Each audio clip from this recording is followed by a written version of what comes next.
ushobora kureba video y'iminota 30 ariko ukarinda uyirangiza utaramenya ko kuko ifite iminota 30. Ni iyihe mpamvu?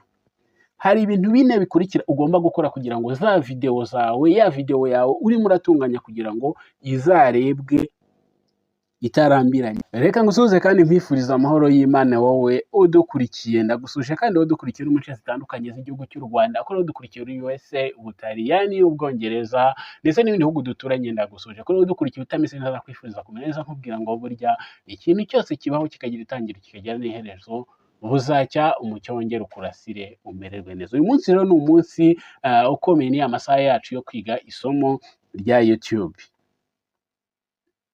Kuri wowe utarakanda subscribe ndagusaba kuyikanda niba ibiganiro dukora hari icyo bigufasha, niba hari icyo byakugejejeho cyangwa hari n'akantu na kamwe wakuyemo, kandi ndabyizera neza ko byaciyemo hari akantu wakuyemo, kuko ni byinshi cyane tuvugaho ndetse ni na byinshi cyane tuzagenda tuvugaho kugira ngo tubashe gusobanukirwa ese ni gute umuntu akorera YouTube.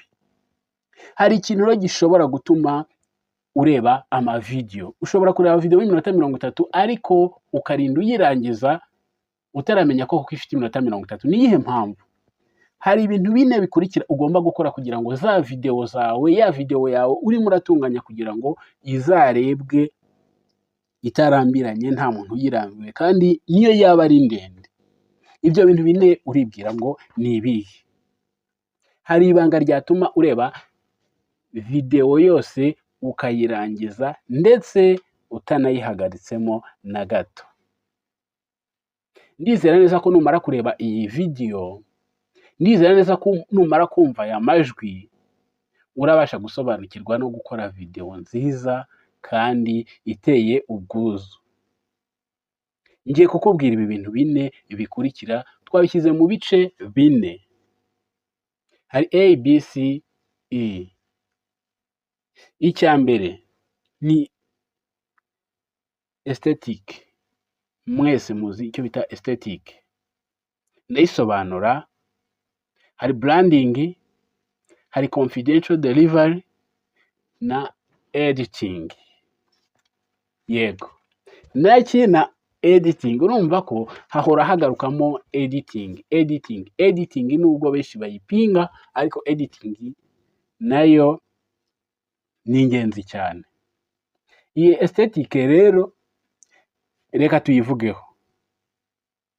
Aesthetic ni uburyo ufatamo amashusho yawe, background yawe, uburyo iteye, ahantu wayifatiye, ese hari uturabyo tumeze dute, ese ni muri jaride imeze gute, ese ni ahantu hateye gute, ese ni ahantu hashobora gukurura umuntu, ese nawe uharebye wowe ubwawe uri kuhakorera ubona hakurura umuntu.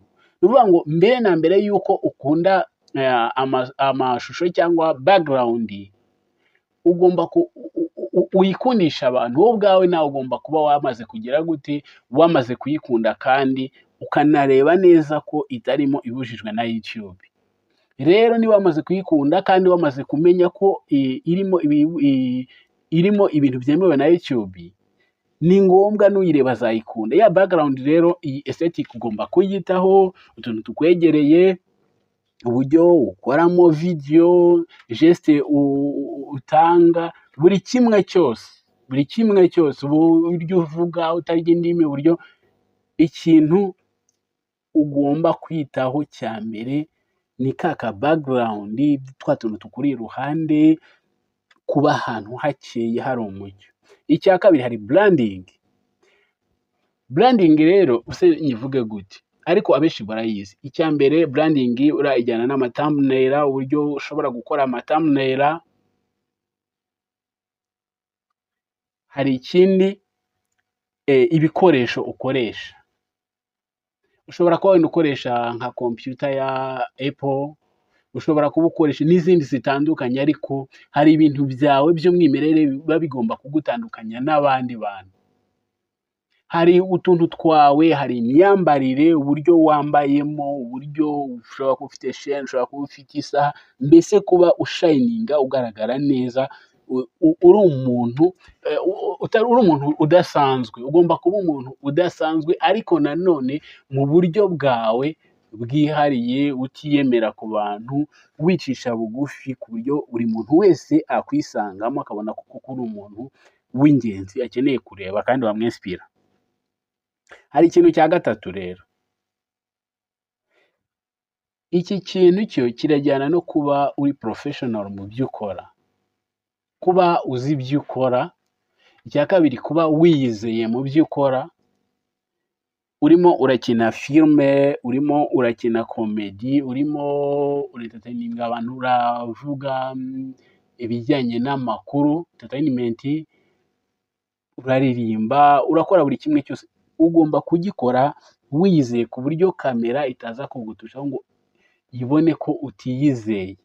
Rero nubikora utiyizeye ko byagenda kose, n'umuntu kumva cyangwa kureba azumva cyangwa azareba ko utiyizeye. Muri make ya video azaza akandeho gatoya, yumva umunota wa mbere, uwa kabiri ntabwo azaba akiwumvise.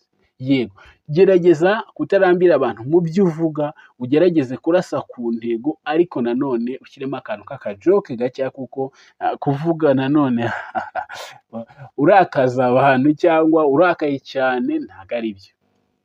Uko ntabwo umuntu uje kuri YouTube abaje gutara umujinya, ahubwo abaje kugira ngo aruhuke, yishime, arebe ibigezweho, arebe utuntu tumushimisha. Niyo ataba ari komedi, ariko ujya ubona ko n'abantu bakina filime bafata nk'amasene make bagakinamo utuntu tw'udukomedi bakatuvangamo, kugira ngo wa muntu uzaba uri kureba filime ntahore ababaye, cyangwa niba ari filime ibabaje gusa ngo ahore mu mubabaro gusa. Ubwo ni ibintu bitatu tuvuze. Reka tujye ku cya kane twimukiraho. Hari ikintu cya kane abantu bamwe na bamwe basuzugura, cya editing. Burya gufata video, ntago ufata video ngo uhite uyaploadinga ari sawa, kubera ko iyo wamaze gufata video ugomba no kuyeditinga, ukumva aho hagiye haba amakosa, ukahakata, ukumva sound, ukazamura sound, ukayimastaringa, ugakora mbese uburyo buryoheye amatwi, uburyo buryoheye n'amaso, kugira ngo bya bintu, hari utuntu twinshi, hari imyandikire, amatayito atandukanye, amafonte, buri kimwe cyose ukagihitaho muri editing, ukazamura amalight, ugabalansinga amakara adakabije cyane. Mbese niba ari video y'umuntu uri kweditinga ukamukesha, cyangwa niba ari no muri sound ukayizamura, ukayimastaringa, bikaba neza, bikaryoha, ku buryo video uyeditinga, wamara kuyeditinga ukayumva yose ikarangira, kugira ngo wumve ko nta hantu habaye imikosa, cyangwa unarebe ko nta hantu habaye ikosa, wenda amajwi ntajyane n'amashusho, cyangwa n'ibindi habayeho kwibeshya, ku buryo nigera imbere y'umukiriya wawe azabona kuko kuri seri. Reka ngushimire rero wowe ukomeje kubana natwe, kandi ndakubwira ko nkwishimiye cyane, njya mbivuga kenshi cyane, ndakwishimiye cyane. Nakagaruka. Ciao ciao.